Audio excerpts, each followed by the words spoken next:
It was a sunny, warm afternoon when Tasha stepped into a high-end Clothier in the heart of the city, excited to find the perfect outfit. She had heard glowing reviews of this boutique and thought it would be the perfect place to shop for a dress for an upcoming event. Little did she know, this visit would change her day in ways she never expected. Are you excited to dive into this story? We sure are. Tell us where you're watching from in the comments below. We love hearing from our viewers and can't wait to know your thoughts as the story unfolds. The store was pristine, with rows of well-organized clothing on elegant display, each piece more eye-catching than the last. The soft hum of ambient music played in the background, blending seamlessly with the gentle rustle of fabric and the occasional chime of the front door as other customers came and went. Tasha, looking effortlessly chic in her tailored blazer and dark jeans, walked through the store with a sense of purpose. She scanned the racks, admiring the colors and fabrics, and began selecting a few dresses to try on. As she picked up each item, she felt the excitement of imagining herself in something new, something special for an important upcoming meeting, one that would take place at the White House. While Tasha carefully examined the clothes, Bradley, the store's security guard, observed her from the corner of his eye. He had been working at the store for over a year and had become accustomed to the usual clientele. But there was something about Tasha that triggered a sense of suspicion in him. He wasn't even sure why. He had seen people of all backgrounds walk through the door before, but today something about Tasha's presence made him uneasy. Maybe it was the fact that she had been there for quite a while, picking out multiple dresses and trying them on, and maybe it was the way she held herself, calm, composed, confident. Or maybe, as was often the case with people who thought like Bradley, it was simply that she didn't fit the mold of the typical shopper in the store. Bradley, with his preconceived notions, began to form an idea in his head. She was acting suspiciously. Maybe it was the fact that she'd been in the store longer than most customers. Maybe it was because she seemed to be looking at the most expensive dresses, the ones that could easily be stolen. Why is she taking so long? What is she really doing here, he thought. Bradley's mind wandered to thoughts of theft, though he had no evidence of wrongdoing. She doesn't belong in here, he thought to himself, letting the seeds of doubt grow. As Tasha headed toward the restroom, Bradley's suspicions deepened. He watched her closely as she walked into the bathroom, holding a blouse she hadn't been carrying when she first entered. What is she doing with that blouse, Bradley wondered. Why would she take something like that into the bathroom? It seemed odd, and Bradley, already convinced something was wrong, took it as further evidence that she was trying to steal. He didn't have any real reason to think she had stolen anything, but in his mind, his doubts were confirmed. She's hiding something, Bradley thought, his heart racing as he prepared to confront her. He wasn't going to let it go. His sense of duty as a security guard, and, perhaps more so, his bias, pushed him to act. Tasha emerged from the bathroom a few moments later, blouse in hand, and Bradley's suspicions intensified. I've got to stop her now, he decided, marching over to her without a second thought. What will happen when Bradley confronts Tasha? Will she be able to explain herself, or will she face more unjust treatment? As Tasha walked back toward the clothing racks, her mind focused on the dresses she still needed to try on, she suddenly felt a presence behind her. A chill ran down her spine as she turned to see Bradley, the security guard, walking toward her. His face was unreadable, but the stiff way he held himself made her nervous. She hadn't noticed him following her, but now he was blocking her path. "Excuse me, ma'am," Bradley said in a stern tone, his voice cutting through the soft music playing in the background of the store. Tasha's stomach sank. She had been enjoying her shopping, but now it felt like something was terribly wrong. "I need to check your belongings." Tasha blinked, taken aback. "What?" she said, her voice a mix of confusion and disbelief. She looked around, hoping the other customers would intervene, but no one seemed to be paying attention. The store manager was nowhere in sight. She glanced at the other shoppers, but they seemed to avoid eye contact, possibly too afraid to get involved. "I'm going to need to check your bag and the clothes you're holding," Bradley insisted, his tone firm. Tasha felt a knot tighten in her stomach as she instinctively clutched the dress she was holding closer to her chest. She had done nothing wrong, and yet here was a man accusing her with no explanation, no reason. "I'm sorry, but I don't understand," Why do you need to check my things? Tasha asked, trying to stay calm, though she could feel her heart pounding. The nerve of this man to question her in such a way, to treat her like a criminal without any cause. She couldn't wrap her mind around it. Bradley crossed his arms, his eyes narrowing. You've been in the store for a long time, ma'am, and I've been watching you. I think you've been acting suspicious. His words stung, and Tasha felt a heat rise in her chest. Suspicious? She repeated, barely able to believe what she was hearing. I've just been shopping. I haven't done anything wrong. But Bradley wasn't listening. His assumptions had already taken root, and no explanation could shake his determination. I've seen you pick out several items and then take something into the bathroom, he said, his voice a little louder now. That's not normal behavior. You've got to understand, I'm just doing my job. Tasha's face burned with humiliation as she realized what he was implying. I went to the bathroom because I was trying on a few things and didn't want to leave the blouse in the fitting room, she said, trying to explain. It's not what you think. But Bradley wasn't interested in hearing her side of the story.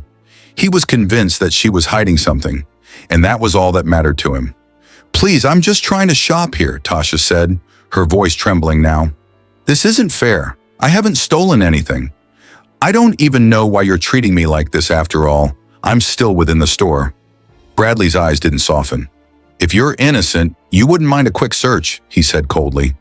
He stepped closer to her, and his hand reached out as though he was going to grab her. Tasha stepped back, her heart racing. No, I'm not letting you touch me, she said firmly, her voice shaking with both fear and frustration. She wanted to scream, to tell him how wrong he was, to demand that he stop. But the store was silent except for their conversation, and Tasha realized how powerless she felt. She was alone in this situation, and no one else seemed to care enough to intervene. She wasn't just a shopper. She was a black woman in a store being treated as a criminal without any reason other than her appearance. Bradley's insistence grew stronger. Come with me. I'll need to check your bag and your clothes. He moved toward her, as though he had the right to drag her to the back of the store. Tasha felt a lump form in her throat, but she held her ground. I'm not going anywhere with you, she said, her voice more steady now, though her chest was tight with the pressure of the situation. Officer Bradley stepped closer, his hand reaching for Tasha's jacket. I'm going to need you to remove this, he said harshly, his grip firm. Tasha recoiled in shock. What? No, you can't do this, she cried, trying to back away. But Bradley didn't listen. You're hiding something, and I'm going to find it. His fingers gripped the fabric, attempting to pull it off her shoulders. Tasha's heart raced with humiliation and fear as she fought to protect her dignity. Before things could escalate further, the store manager appeared. He had been alerted by a few of the customers who had witnessed the tension between Tasha and Bradley. The manager's face immediately darkened as he assessed the situation. Bradley, what's going on here? He asked, his voice calm but firm. Bradley, his confidence faltering slightly, began to explain himself. She's been acting suspicious. I'm just doing my job. But the manager wasn't convinced. Suspicious how? He asked, his tone now rising with a hint of anger. She's been shopping, not stealing. You can't just treat customers like this. Tasha stood, still in shock, as the manager looked at her with a concerned expression. Are you okay? He asked gently. Tasha nodded, but her mind was spinning. She had never felt more violated, more helpless, and it was all because of a security guard's prejudice. The store manager, seeing the distress on Tasha's face, stepped forward with authority. Bradley, what is going on here? He demanded, his voice sharp but calm. Tasha, still standing near the entrance of the small back room, felt the tension hanging in the air. Her heart raced with anxiety, her chest tight with the weight of the humiliation she had just experienced. Bradley, now caught off guard by the manager's sudden intervention, hesitated for a moment. His earlier confidence had evaporated. I've been watching her, he stammered, trying to explain himself. She was in here too long, and I saw her with that blouse. She took it into the bathroom, and now I'm sure she's hiding something. The manager's eyes flickered with disbelief. He turned to Tasha, his expression softening. Is this true? He asked, though he already had a sense of what was going on. Tasha nodded slowly, her eyes wide and filled with frustration. Yes, I took the blouse into the bathroom, she said, trying to explain. but only because I was trying on a few dresses. I didn't want to leave it in the fitting room and have it get lost. I didn't steal anything." Her voice was firm now, despite the sting of the situation. She hadn't done anything wrong, and it hurt to be treated like a criminal. The manager looked back at Bradley, his expression now a mixture of disbelief and anger. "She's just been shopping, Bradley. She hasn't done anything suspicious. You can't just assume people are stealing based on their behavior. After all, she's still within the store." Bradley's face flushed with embarrassment as the reality of the situation began to hit him. The truth was clear, yet he couldn't bring himself to fully accept it. "But she was acting strange," he muttered, his voice trailing off as he realized how foolish he sounded. The manager let out a long sigh, rubbing his forehead. "Bradley, you need to understand something," he said, his voice serious. "You can't judge people based on assumptions or stereotypes. It's not your job to police people's actions without cause. I'm sorry, but this behavior is unacceptable." The room fell silent for a moment, and Tasha could feel the weight of the words hanging in the air. Finally, the manager turned to Tasha, his voice softening. "I'm so sorry this happened. It shouldn't have. You're free to go, and I'll make sure this is taken care of. Please, if you'd like, I can give you a discount on your purchase as a small gesture of goodwill." Tasha, still shaken, nodded gratefully. She didn't know if a discount would make up for the emotional toll the situation had taken on her, but it was something. As the manager called Bradley to the back to have a private conversation, Tasha stood there, trying to compose herself. She felt like she had been wronged, but there was a part of her that felt empowered. For the first time, she had been treated with some level of support in the midst of such injustice. But what she didn't know yet was that this wasn't the end of the story. Tasha wasn't just any shopper. She had connections, powerful ones. As she checked her phone, she saw a message from her assistant. "Tasha, the White House is waiting for you. The meeting starts soon?" Tasha felt a wave of realization hit her. She wasn't just any customer. She was the one with influence. And Bradley had made a huge mistake by assuming she didn't belong in that store. The store manager, still visibly upset by the situation, walked with Tasha toward the front of the store. Tasha was trying to calm herself, but the events of the past few minutes had left her shaken. She had never imagined that something as simple as shopping for a dress would turn into such a traumatic experience. The anger still simmered in her chest, but there was something else too. The realization that she had been unfairly judged simply because of the way she looked. As they reached the front of the store, the manager turned to Tasha, his expression sincere. "I'm deeply sorry for what you've been through," he said. "I'll make sure this never happens again. Please feel free to take whatever you need. We'll make this right." Tasha nodded, her heart still heavy. She didn't know if a simple apology could undo the hurt she felt, but it was a start. "I appreciate it, but I don't know if an apology can fix what's been done." Her voice was steady, but she felt exhausted, like she had just run a marathon. As Tasha turned to leave the store, still reeling from the humiliation she had just endured, her phone beeped. She looked down at the message, her heart skipping a beat. It was from her assistant. "Ma'am, the security team is here to escort you. They've arrived ahead of the meeting." Before she could process the message, the store doors swung open and an entourage of Secret Service agents stepped inside. They were dressed in sharp suits, a clear indication of their authority. Bradley's eyes widened as more and more agents entered, their presence filling the store with an undeniable sense of power. The store manager froze. He had no idea that the woman he had just witnessed being treated unfairly was someone of such importance. Officer Bradley, still standing off to the side, looked completely stunned, his face draining of color as the agents walked past him. His mind skipped as the realization hit him. He had just accused someone from the White House of being a thief. The bystanders who had witnessed the scene were now murmuring amongst themselves, shocked by the sudden change. She was surrounded by an entire security detail, and it was a powerful reminder to everyone in the store of just how wrong the cop has been. Before she could leave, the store manager stopped her. "Please, let me handle the rest of this." He walked over to Bradley, who was standing near the security desk looking uncomfortable. The manager had already told him what needed to happen next. Bradley was about to realize the gravity of the mistake he had made.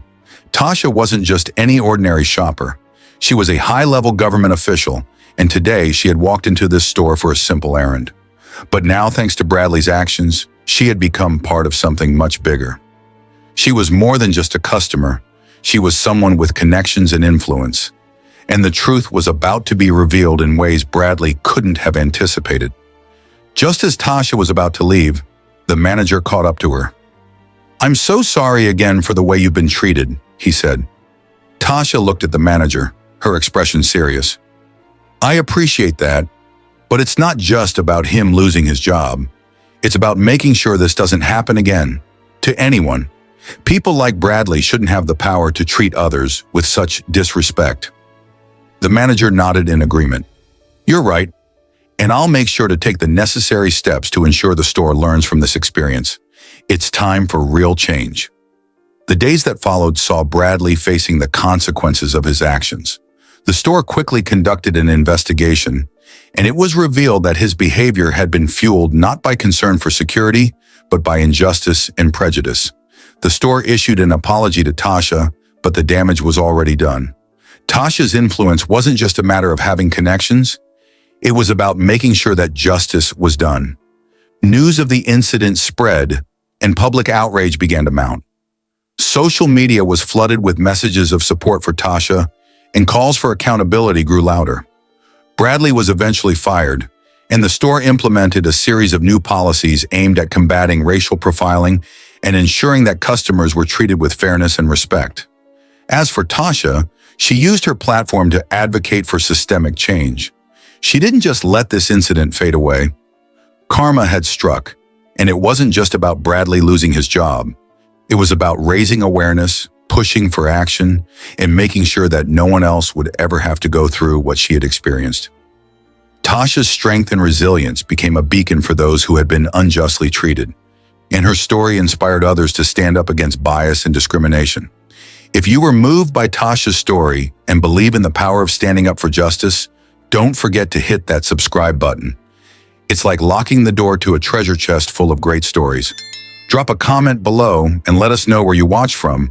We'd love to hear your thoughts on the twists and turns of this story.